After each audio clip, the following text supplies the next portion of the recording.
आप देख रहे हैं हमारा चैनल ग्लोबल वीज़ा मेंटोर।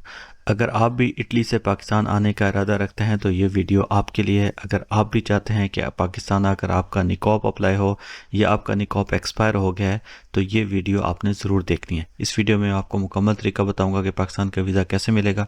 सबसे पहले आपने किसी भी ब्राउज़र में जाके गूगल पर लिखना है पाकिस्तान ई वीज़ा। तो सबसे पहले पाकिस्तान ई वीज़ा की जो वेबसाइट आएगी इसको आपने क्लिक कर लेना है।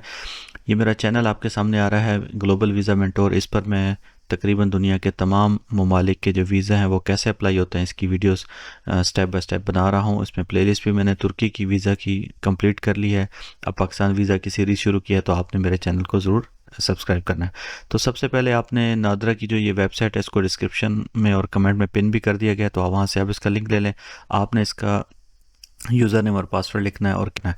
तो ये गूगल अथेंटिकेटर ये ऐप से आपने इसमें पासवर्ड लिखना है। तो इसका जो लॉगिन है वो पहले आप क्रिएट कर लीजिएगा, वरना ये बड़ी मुश्किल से लॉगिन होता है। ठीक है, गूगल अथेंटिकेटर कोड लगाने के बाद नेक्स्ट ये आपने एक्सेप्ट एंड कंटिन्यू पर क्लिक कर देना है।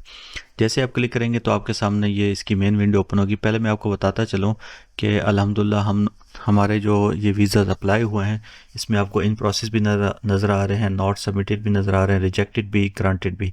तो अल्हम्दुलिल्लाह अब तक 48 वीज़ाज़ जो है ना अल्हम्दुलिल्लाह मैंने और मेरी टीम ने ग्रांट करवा लिए हैं पाकिस्तान के। अगर आप भी हमारी सर्विसेज लेना चाहते हैं तो आप हमसे रब्ता कर सकते हैं।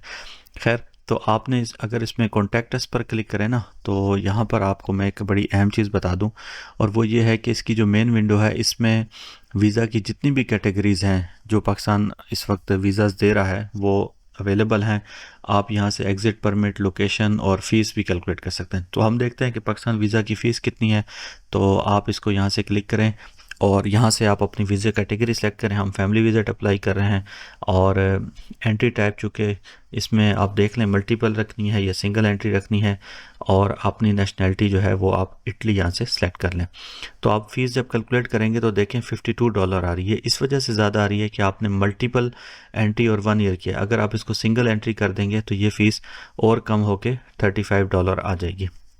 तो इस तरह आप अपनी वीज़े की फ़ीस खुद भी कैलकुलेट कर सकते हैं, किसी की ज़रूरत नहीं है। तो खैर, हम अपने मेन टॉपिक पर आते हैं। हम न्यू एप्लीकेशन को क्लिक करेंगे और यहाँ से पाकिस्तान वीज़ा क्लिक करेंगे। चूँकि हमें एग्ज़िट परमिट अप्लाई नहीं करना, और यहाँ पर आपने अपनी नेशनैलिटी लिखनी है जो कि इटली है। और नीचे ये कह रहा है कि क्या आपने पहले एप्लीकेशन अप्लाई की हुई है। अगर हम येस करेंगे तो ये प्रीवियस डाटा ले लेगा, अदरवाइज़ आप इसको नो को चेक बॉक्स को सिलेक्ट करके आप स्टार्ट एप्लीकेशन कर दें। तो यहाँ पर आप देखें एप्लीकेशन का परफॉर्मा खुल गया है। आपने यहाँ पर सेलेक्ट करना है वीज़ा कैटेगरी फैमिली विज़िट, और आप एंट्री वीज़ा ले रहे हैं।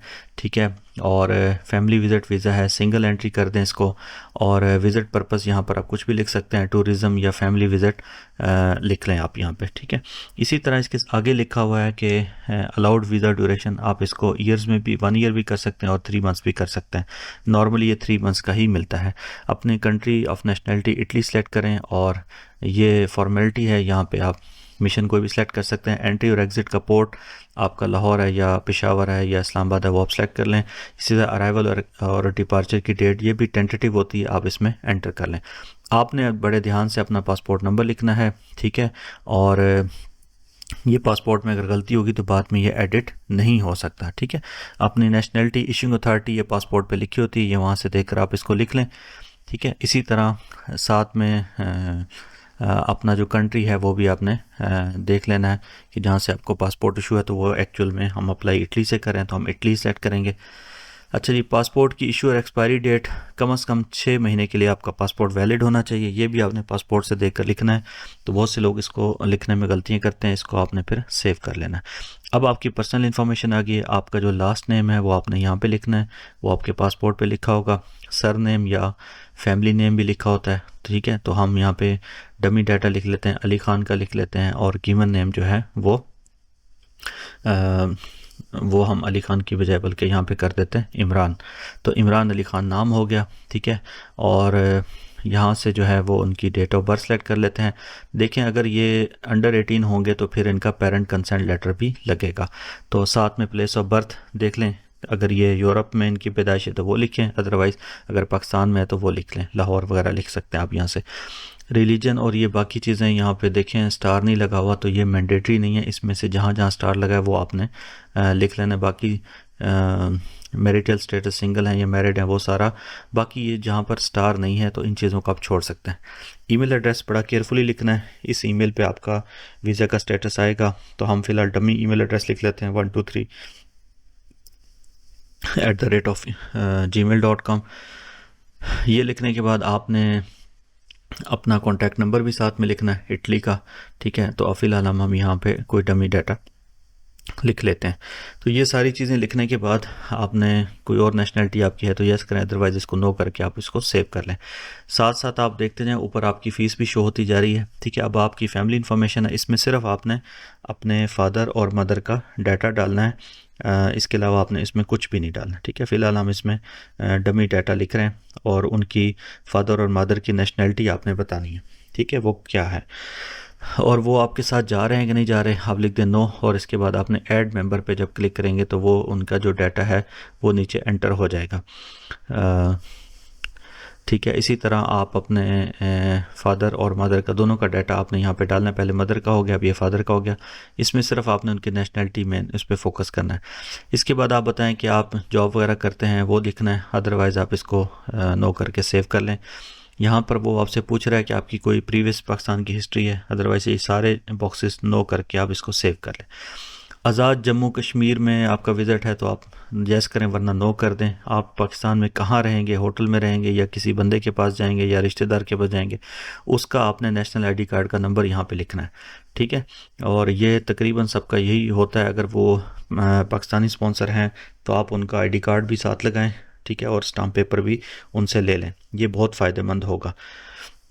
ये ई स्टाम्प पेपर आजकल आ गए, आपने वो अटैच करना है। ये सारी चीज़ें आपने उस अपने स्पॉन्सर की लिखने के बाद आपका ये जो ट्रिप है ये स्पॉन्सर्ड है तो आप इसको फ़िलहाल नो कर दें, क्योंकि स्पॉन्सर से मुराद यहाँ पे वो फाइनेंशियल टर्म्स में ले रहा है, तो हम इसको फ़िलहाल नो करके और सेव कर देंगे। आप इसको अगर यस करेंगे तो फिर आपको फिर उनकी सारी डिटेल यहाँ पे लिखनी पड़ेगी।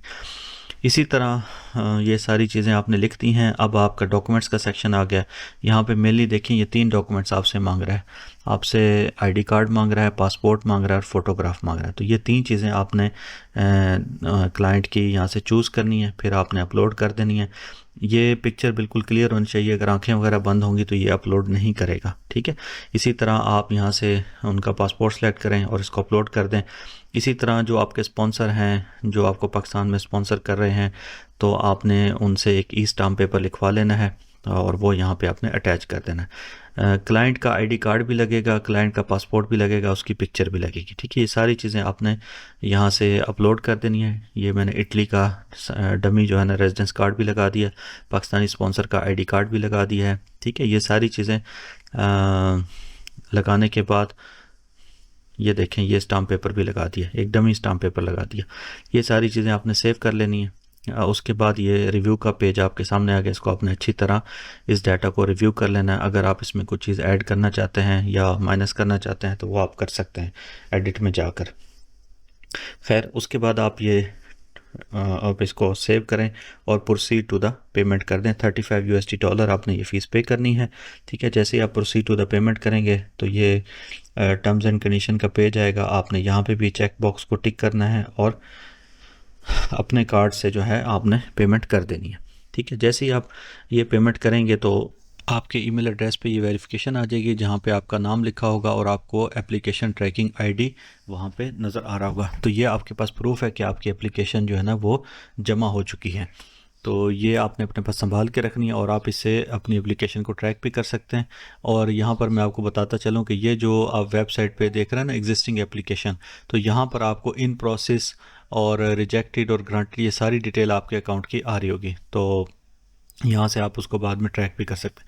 और मैं ये आपको दिखाता चलूँ कि ये वीज़ा ग्रांट नोटिस है जो आफ्टर 2 वीक्स के बाद अगर आप एम्बेसी भी विज़िट कर लें तो ये आपको वीज़ा इंशाल्लाह ग्रांट हो जाएगा। यहाँ पे सारी डिटेल लिखी हुई है कि आपने कौन सा वीज़ा अप्लाई किया, कितने दिन के लिए वैलिड है, ये सारी चीज़ें आपको इसमें नज़र आ जाएंगी।